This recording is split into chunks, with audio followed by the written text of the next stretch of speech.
All right, everybody, joining me in studio now are Kyle and Kate from the University of Guam, way over there in Manila, and we are talking about the Palulap Award.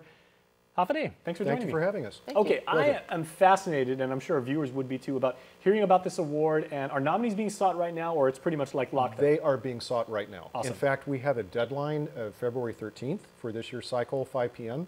And, you know, if you invite faculty, they always bring notes, so that's occupational housing. Yep, I've got it right. 735-2998, if they'd like to nominate someone, 735-2998. That's the Faculty Senate office. Ask for Ms. Arana.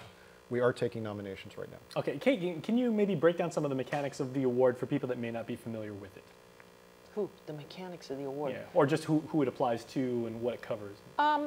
The award was originally designed to honor people who have had the courage to stand up and really help the university, particularly at times when that wasn't necessarily an easy thing to do.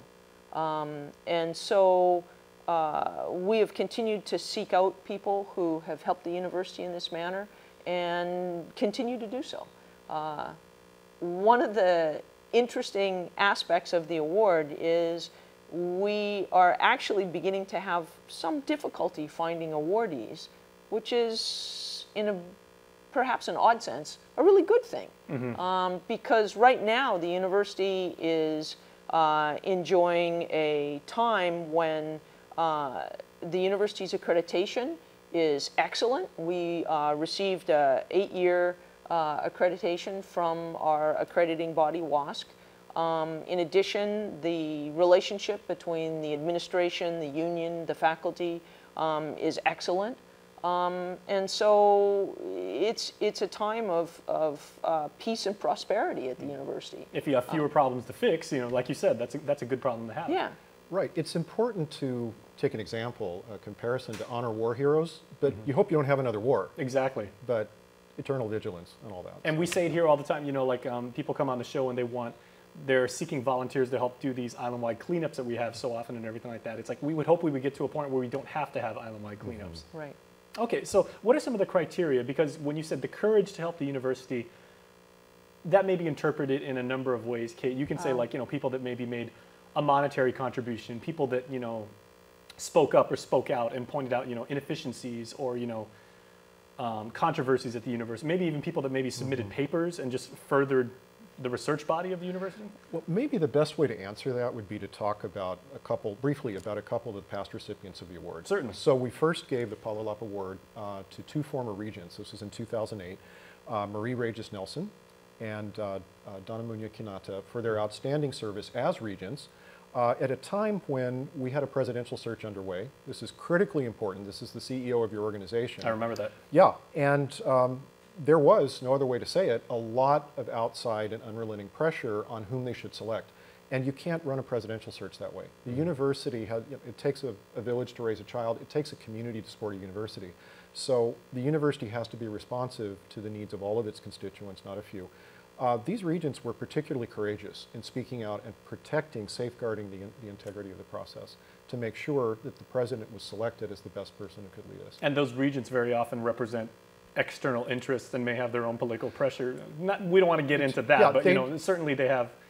Regents are frequently nominated. We have a council now that does that, and that's another tremendous leap forward. It represents all aspects, all elements in the Guam community, everybody from the regents themselves and the faculty and the staff to the students. We have members of the community at large who serve on the council, and they send 3 nominees to the governor for a selection every time there's an opening.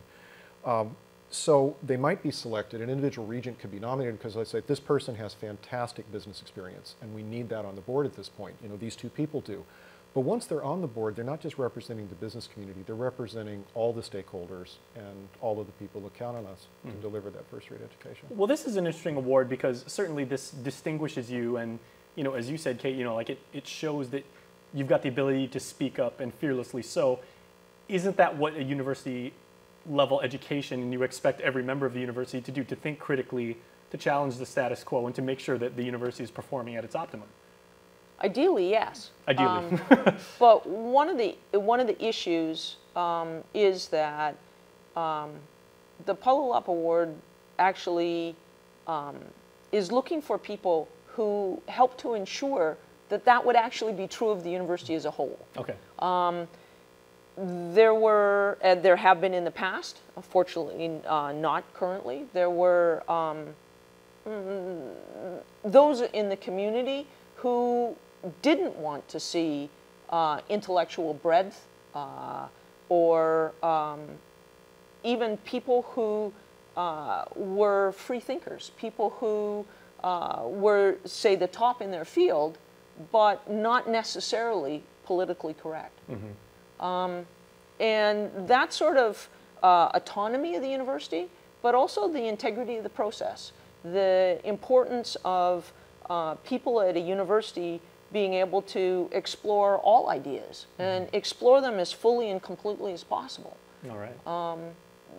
So those are important characteristics of a university that the Senate and the university as a whole feel are, as you say, integral to the process.